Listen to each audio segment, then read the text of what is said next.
You are looking at Julian's pronunciation guide, where we look at how to pronounce better some of the most mispronounced words in the world, like this other curious word. But how do you say what you're looking for today? Let's learn once and for all how to pronounce this name, this brand name. If you want to learn more names from fashion, cosmetics, beauty products, stay tuned. I've got more videos for you you'll definitely want to watch.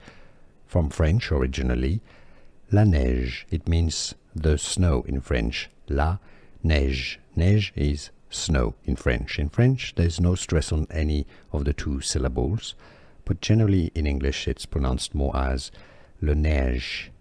How to pronounce in English, la neige. In French, la neige.